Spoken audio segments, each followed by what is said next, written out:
Hi, everybody. My name is Linda Hitchcock, and I am Everest College Counselor.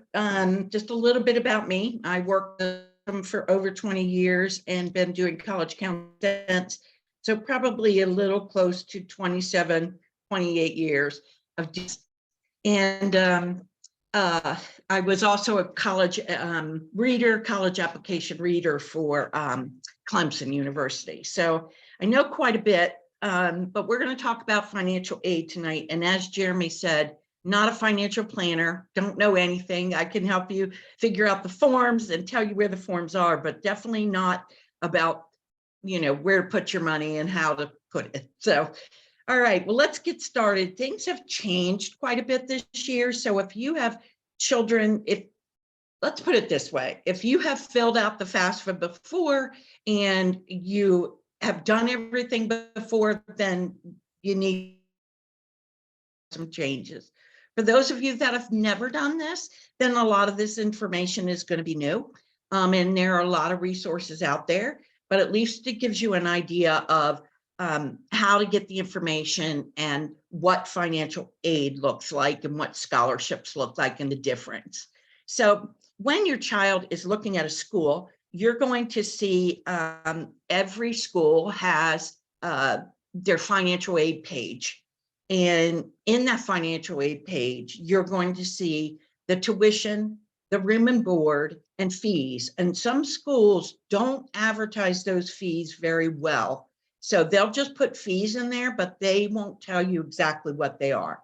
Most of the time, those fees are for parking, for the specials like their gym or anything like that. Some have, different fees, like everybody's a little different. I know that University of Maryland fees, I looked them up recently, they're almost $3,000 that you need to add on because, again, you don't know about those fees. They don't advertise them.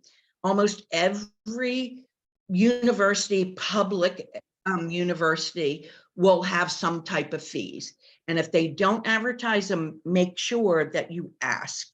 Room and board is in there, and many schools will have many different options.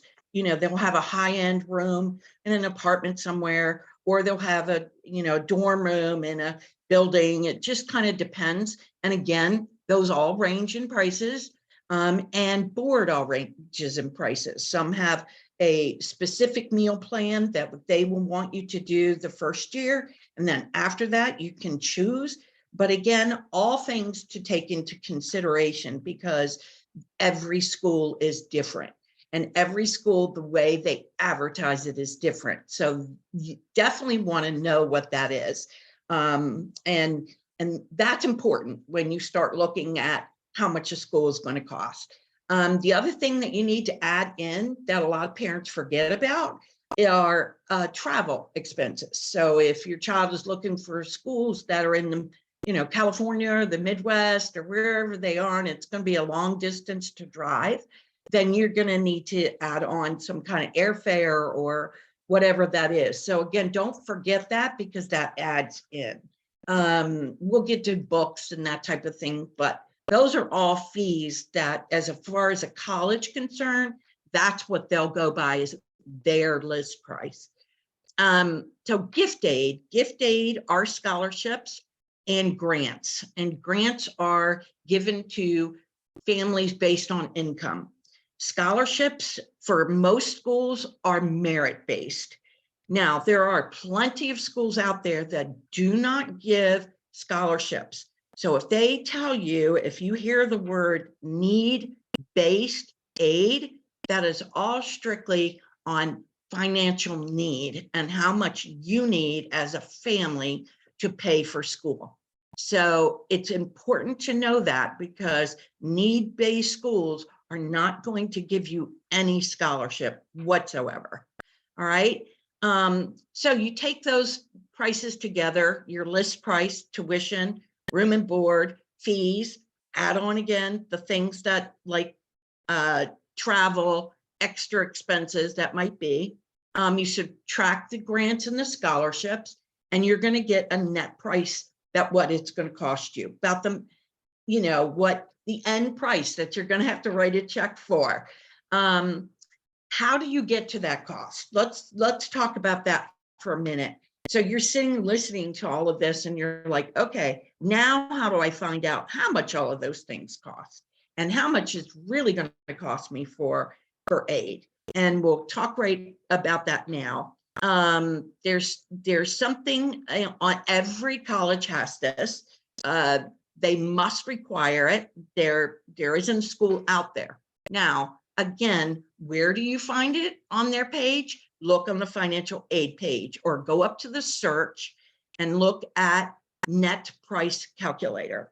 So net price calculator will ask you lots of questions. They'll ask you what your adjusted gross income is. They'll ask you what kind of assets you have. They'll ask you if there's any gift aid that your child is getting.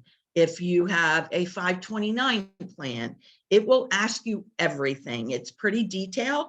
If the school doesn't have a real detailed net price calculator, then you may not know everything, and you may have to talk to the schools directly to find out exactly what the costs are. And every school has them. And if you have a trouble looking on their website, remember this area, it's called the bursar, and contact the office and ask them about all the fees that are there. And that's going to kind of give you an idea. But this net price calculator is a very good indicator of what it's going to cost you. And I suggest people do the net price calculator before you make a college list.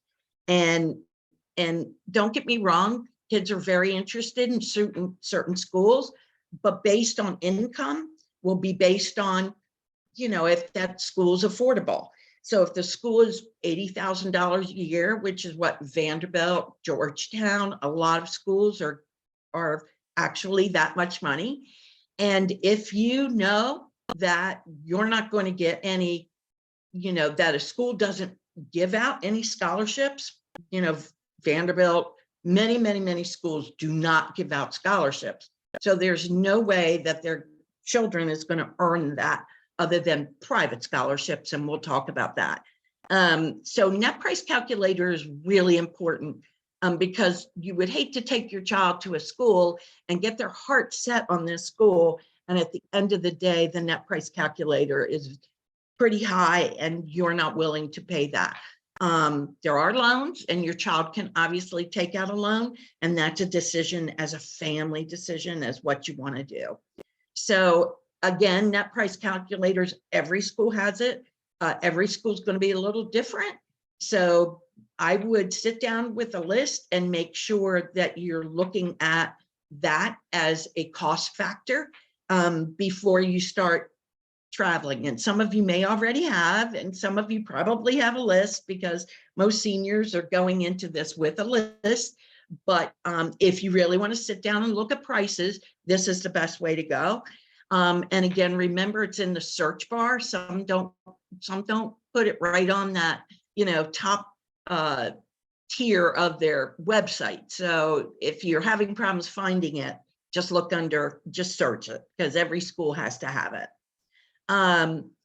So the net price calculator, and again, it's listed here. It might not be as accurate because just because different schools do it differently. And again, that's when you want to call the bursar and find out what the new fees are, what they're expected for 24-25.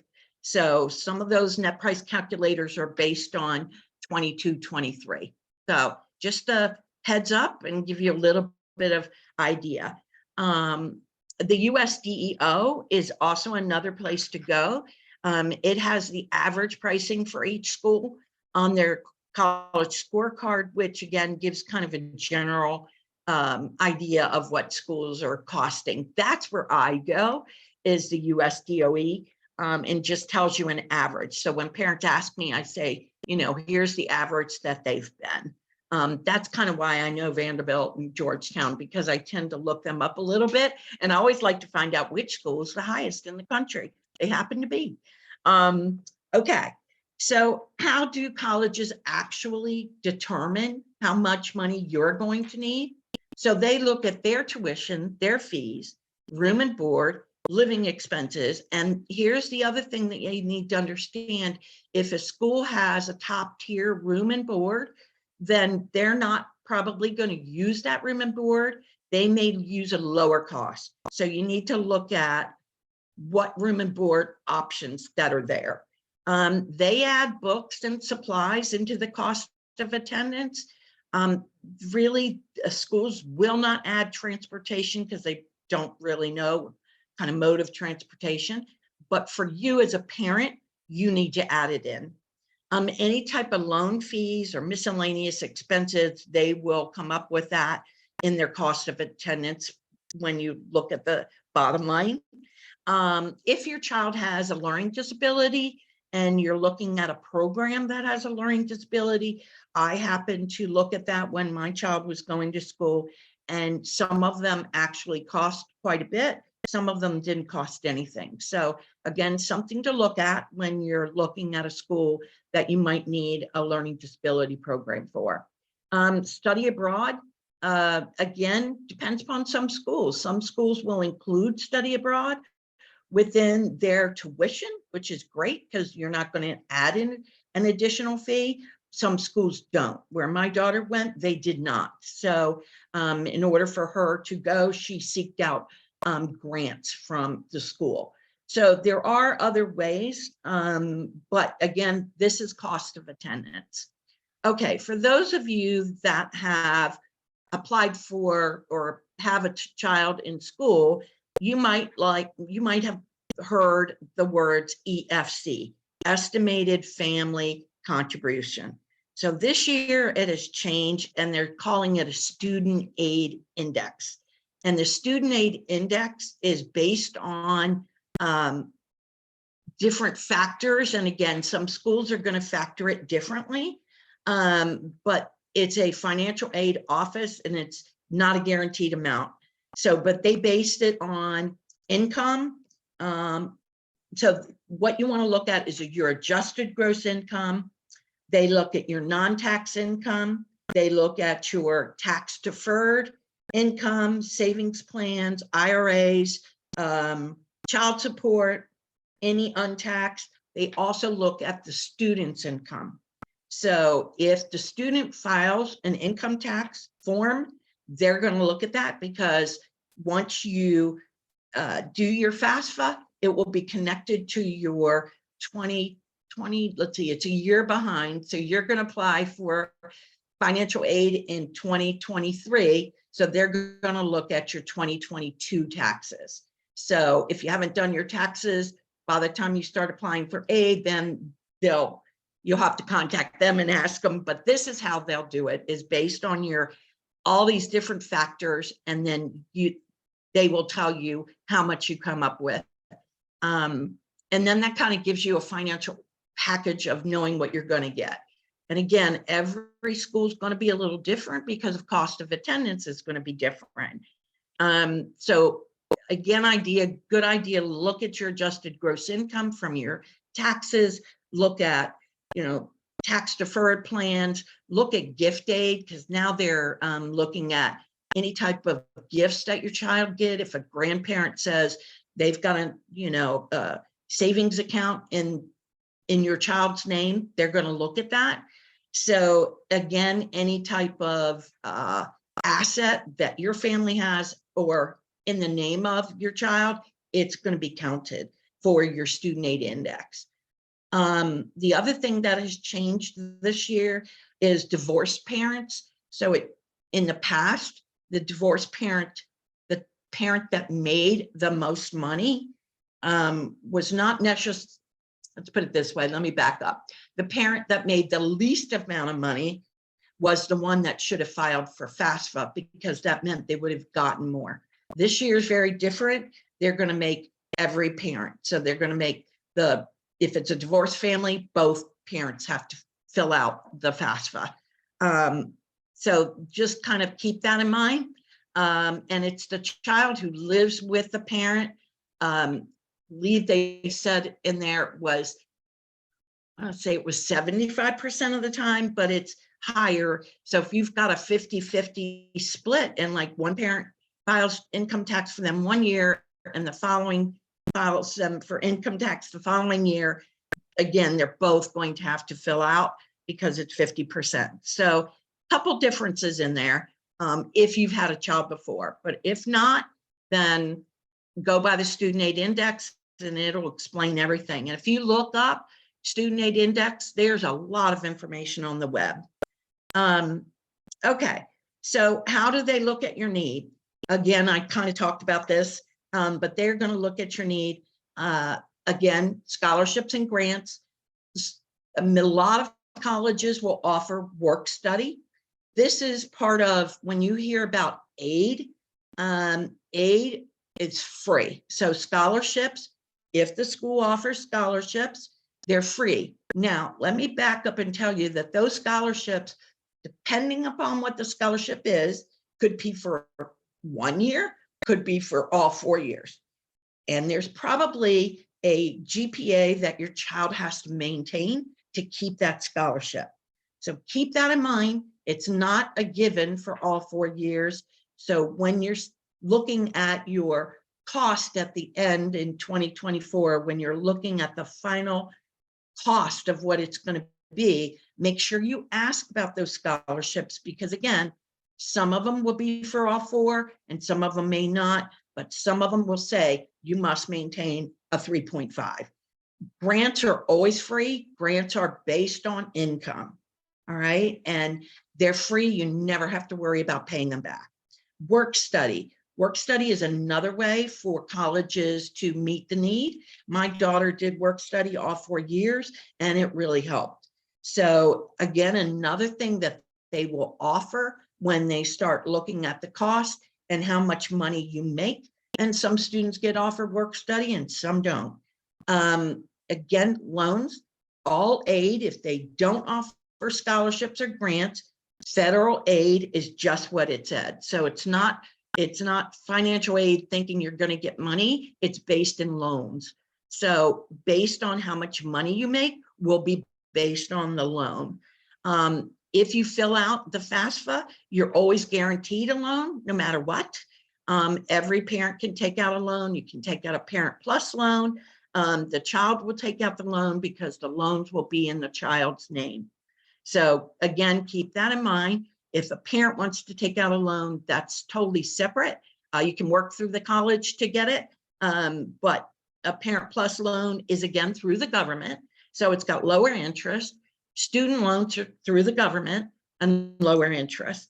I've heard of a lot of parents taking out home equity loans. Well, that might have been really good when interest rates were pretty low. But again, something to caution you about, to look in all of those directions.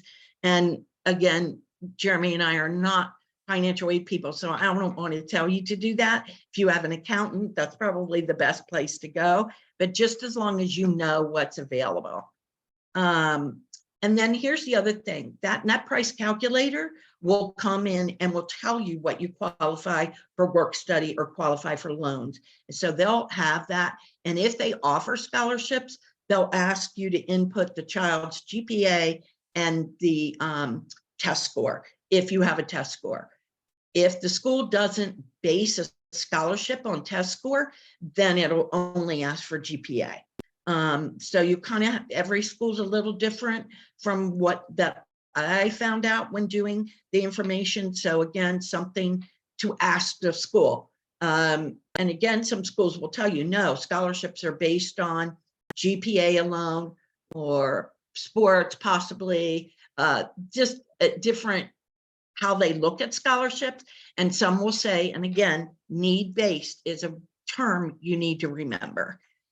Okay, so how do you pay those? And again, I just talked about this, but private loans, home equity, retirement savings, the government offers just federal student loans, work study, your personal, your cash flow, your savings, your 529s,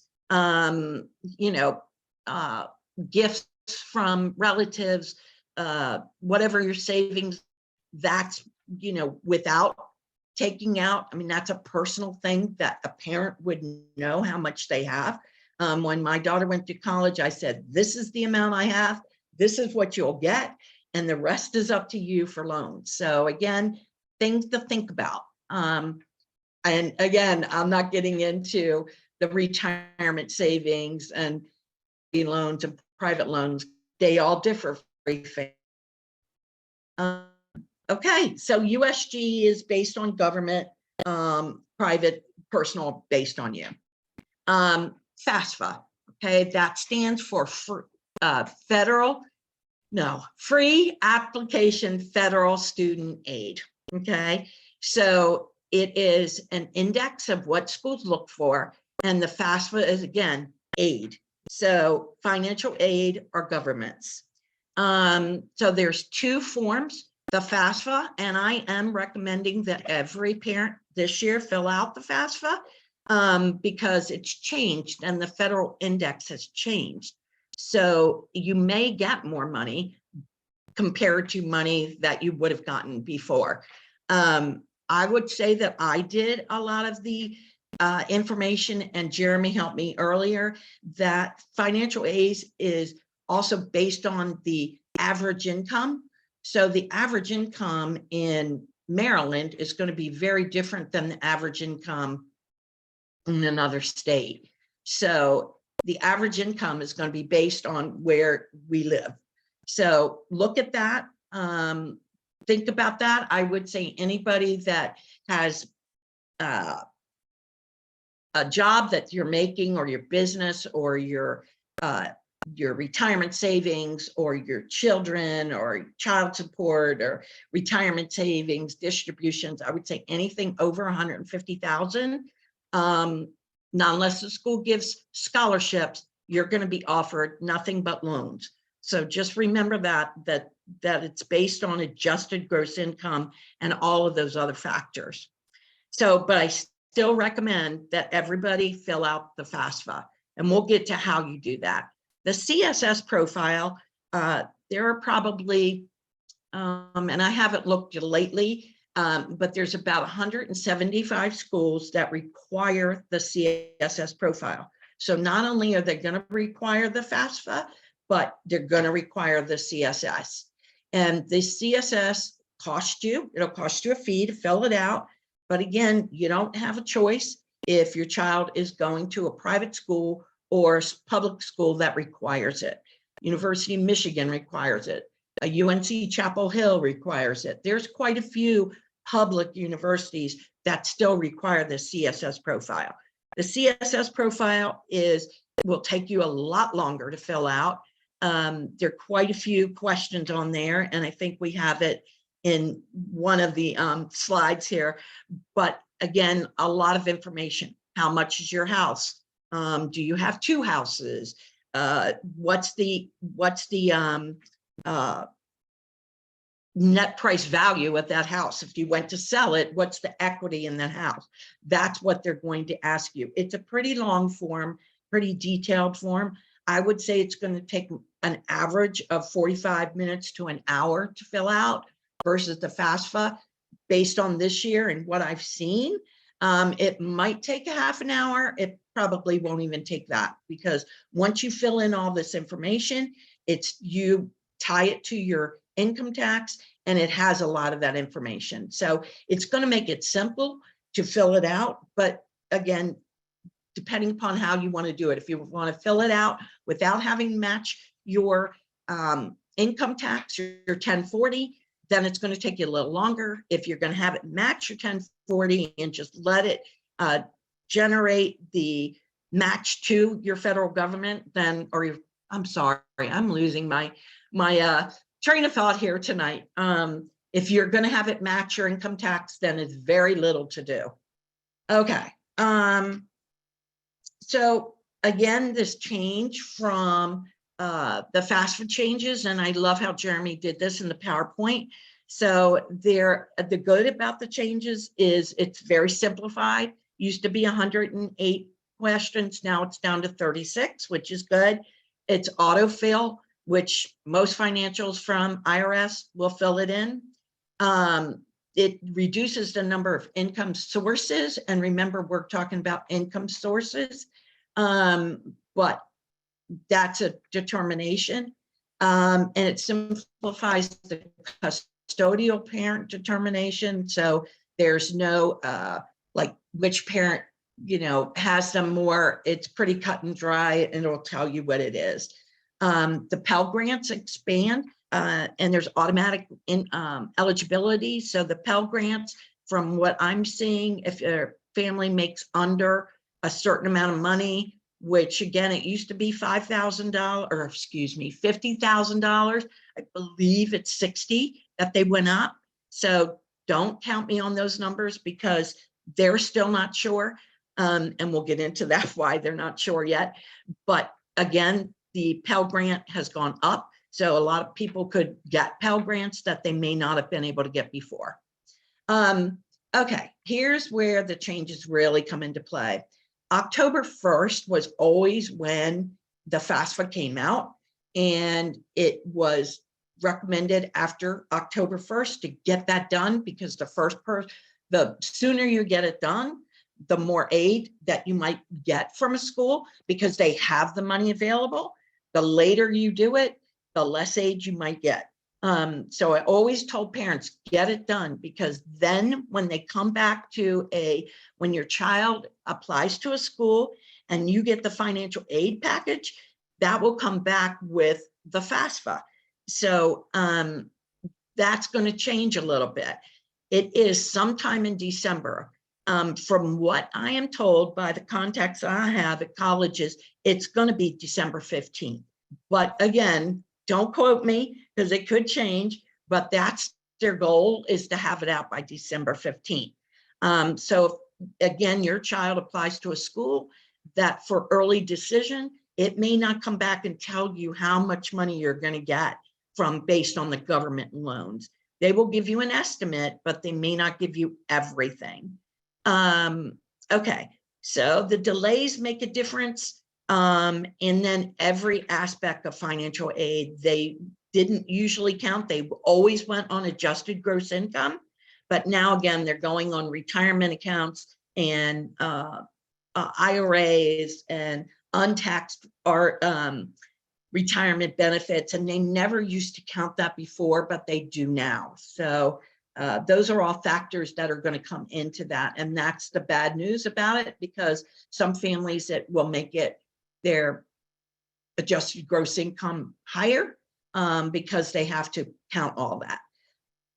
So again, that's why this net price calculator is so important. And it will have all the new information about the FAFSA, because the college have it. So they'll change their net price calculators. Don't look for them to change them completely until probably, I'm going to say July 1st. If you do the net price calculator, it might be based on 2022. So again, good thing to call the college or write to the financial aid office and find out, because they're all different. All right. What's used to calculate your student index is again a little different. Your name change clarifies the use of process. So that's a different thing and I'm not sure I quite understand this name change, but it is. Jeremy, do you know more about the name change? I do not. The goal of the name change was that I think most parents were getting confused, thinking that expected family contribution was the amount that they were going to have to pony up cash-wise for the tuition. And that's generally not the case. It's really just an index number that the school is being given to determine a need. So there was a lot of confusion between parents thinking they were going to have to pay this much or need this much money, and it wasn't ever real. So.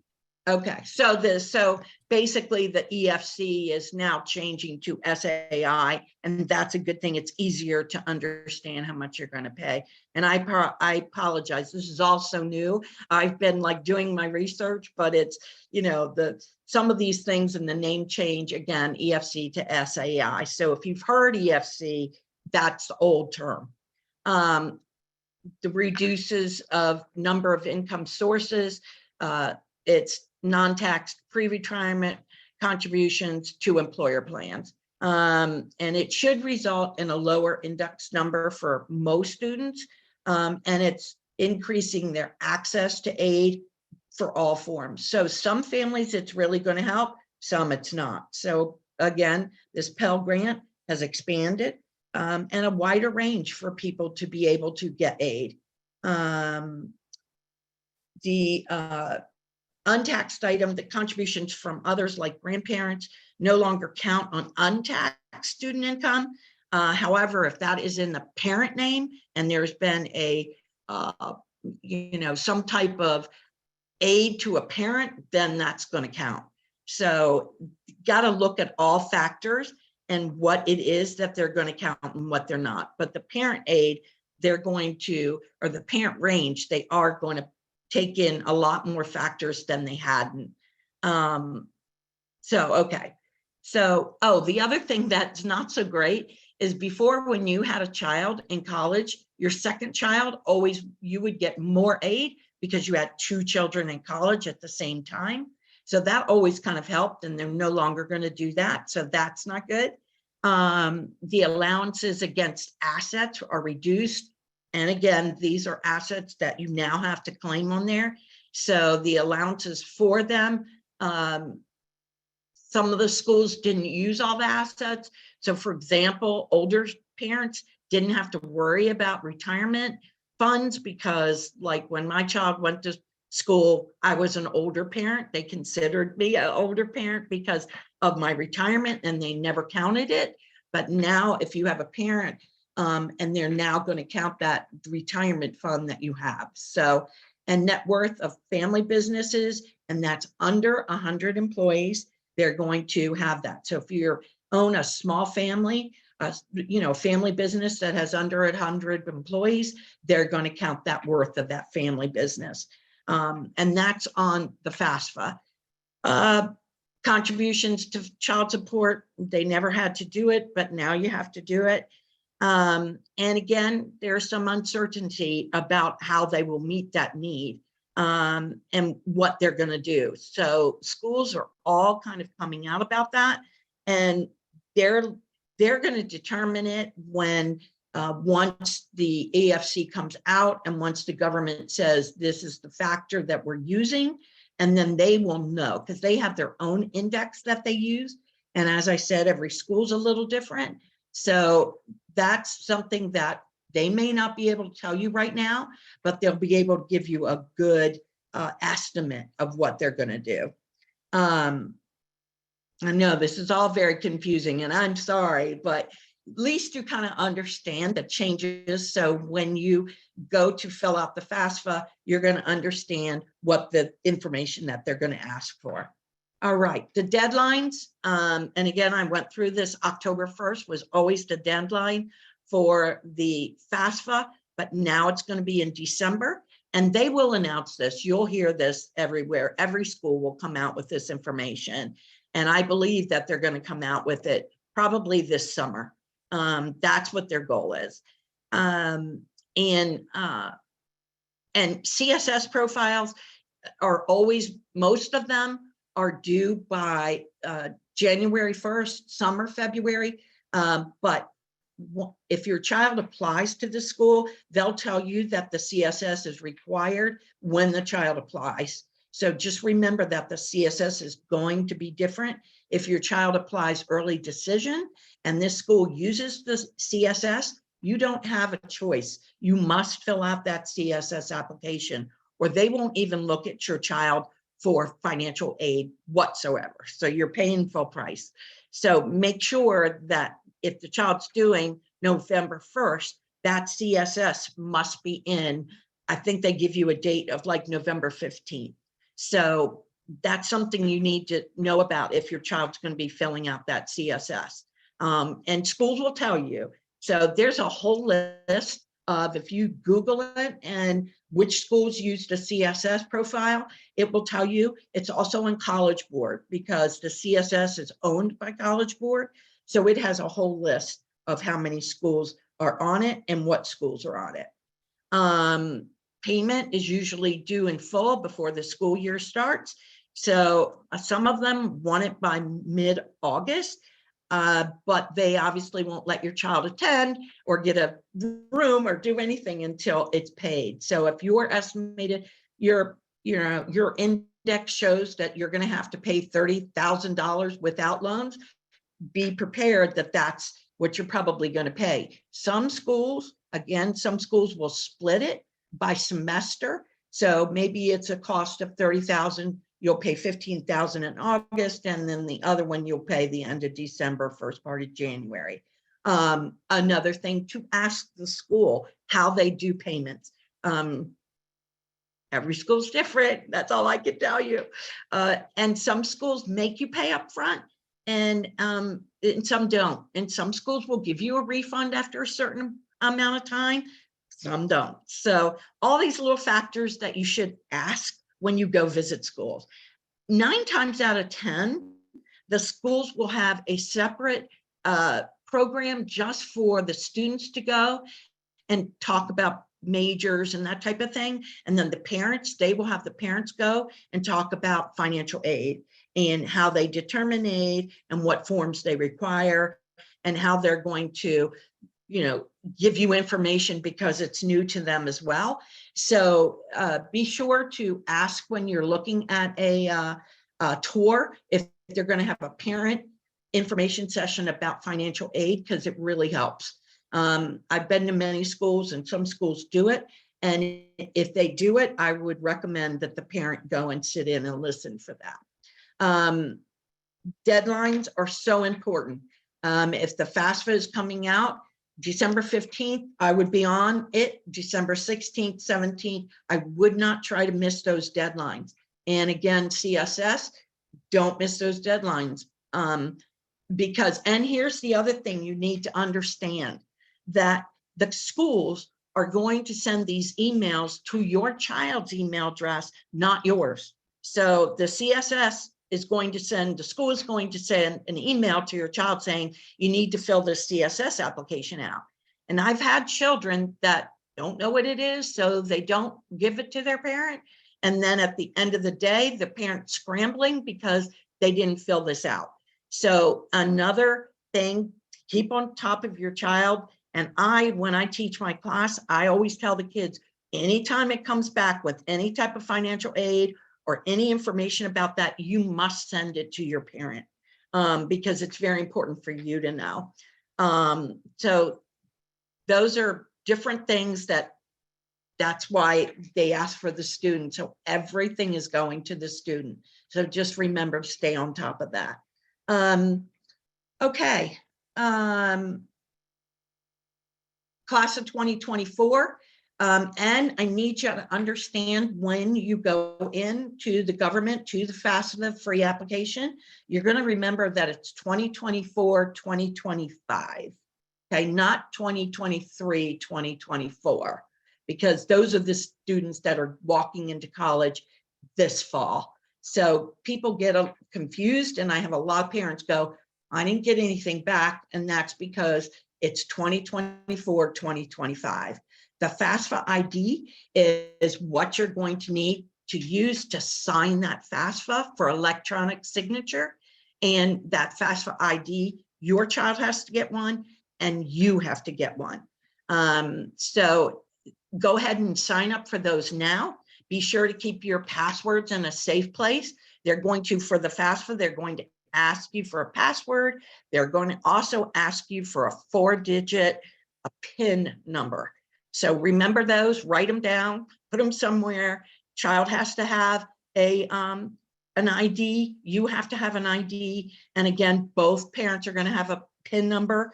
And if there's 2 parents filling this out, both parents are going to have the PIN number, and the child's going to have a PIN number. So lots of passwords there to remember.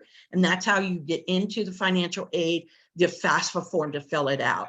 I believe from what I'm reading, that once you fill out that FAFSA ID, you're going to get the information probably faster than a lot of other parents saying, okay, we're going to open this to parents that already have the FAFSA, and we're going to give them the information that we're opening it up on December 15th or December 5th or December 1st.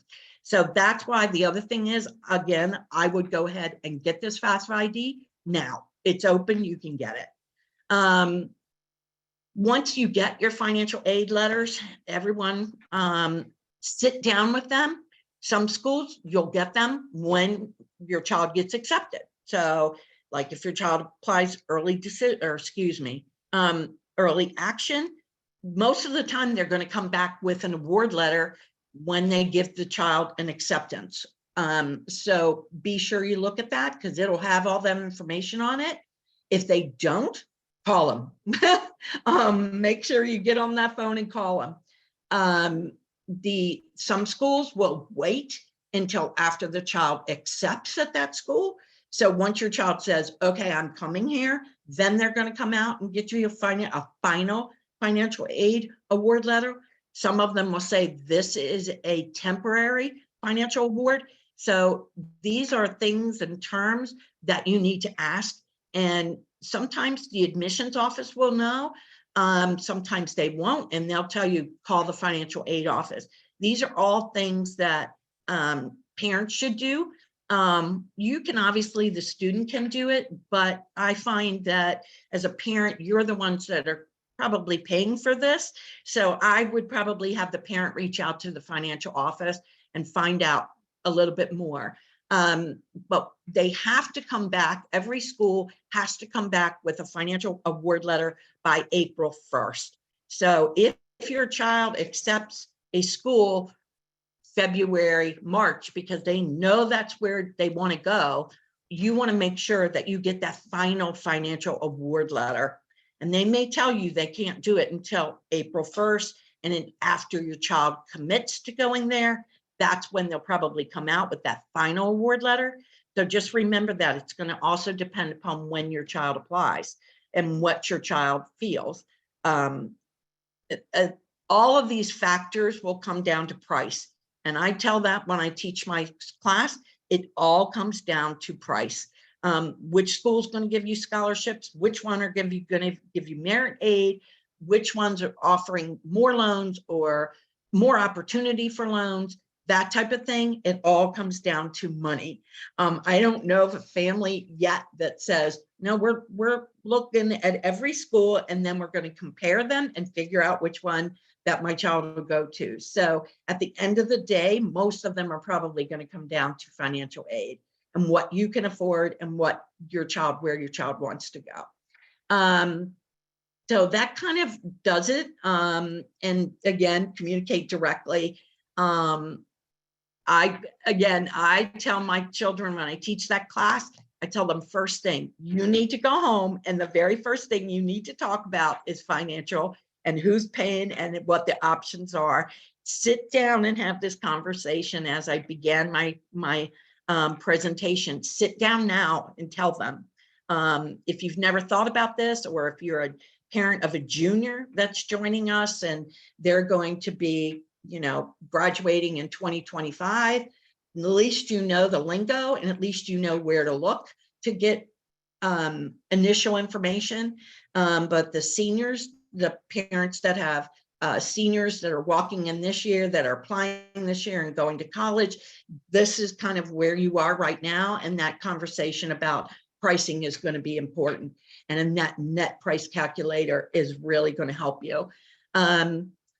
I'm happy to answer questions. Again, some of the things we know, some of them we don't know. I do know the net price calculator and I do know to get a FAFSA ID. Those are the two things that I will tell you right now. So questions, I know there were some questions regarding scholarships, I believe. And I kind of covered this. Each school has merit aid or they don't have merit aid. Where they can get scholarships are private scholarships. There are plenty of websites out there, and on that resource page that Jeremy's going to send you, there's a whole list of search engines to go in and do scholarships. A lot of them are based on need. And again, need is what they're going to base need on. This year is going to be different than they've based it on before. So again, another thing to look at.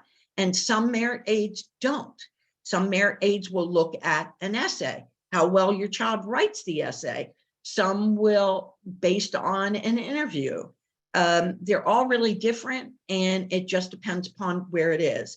I tell kids right away when they're in their school, as a college counselor in a high school, that was part of my job, to make sure that I had scholarship information ready for my children or my students. And so I had a lot of scholarships that were local, that might have only been $2,500 or maybe $500, but they add up.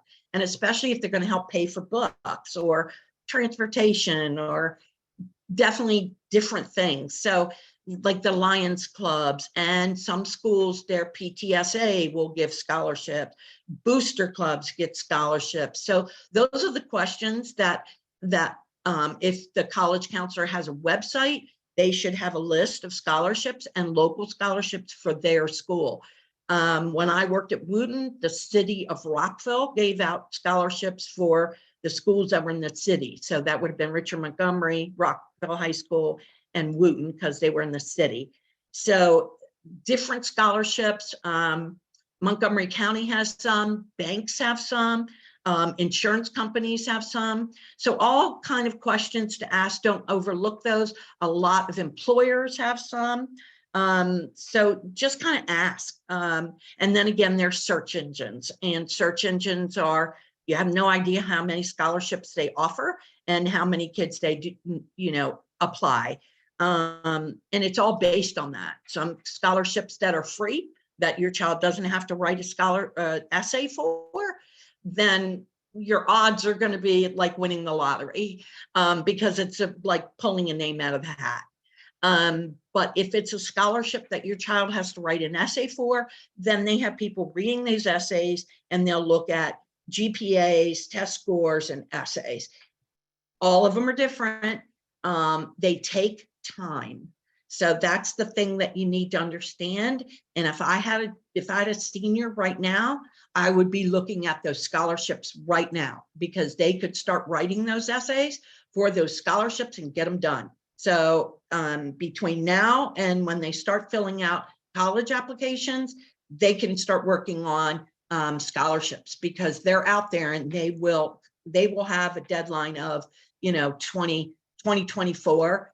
Some of them are even like in September of 2023. So look at them. Some of them have really early deadlines. So start looking now, and you'll find them. But again, we'll send you some really good resources for that. What other questions do we have, Jeremy? Do both married parents have to get a FSA ID? Both. Yes, both do, because they may have two different addresses if they're divorced. If you're not divorced, then if you're one. married. If you're married, one. Okay. One. Yeah. Is there someone who should be the primary person? Doesn't matter, because both incomes are counted. So they're 1040, so it doesn't matter. I think we kind of answered this, but how do you determine actual out-of-state cost with merit aid? Will a net price calculator be good for that, or? Yes, and again, I would look at the school. I would go into their financial aid page, and it will break it down cost, and it will say tuition, room and board, and books, and that's how I believe that they'll have it in there. They won't have travel in there. They throw in something called miscellaneous expenses, and those miscellaneous expenses could be something that you've said to your child, where you're paying that out of your savings account or whatever. So sometimes, but they will add it in there. How do you find the fees if they're not listed? Bursar's office. And a lot of bursar's office, if you Google it, Maryland is one I know for sure. So they don't advertise them. So you have to go into the bursar's office and type in mandatory fees, and mandatory fees will come up: parking, That's it. Parking's internet connection, like that. Yeah. Okay, I think that's our questions for tonight. Does anybody else have anything? I know you sent me one, something about, it must have been on college applications. I'm not sure. But I don't think it had anything to do with aid. So we'll talk about later. Okay. All right. I thank you so much for coming, and we should make sure there isn't any chat on mine. Okay, no. All right. I thank you so much for coming and joining us. If you have any questions, my email will be on the resource page, and so is Jeremy's. So ask anything you need and we'll be happy to help you. All right. And thank you for joining us, and hope to talk to you soon. Have a good night, everyone. Thank you.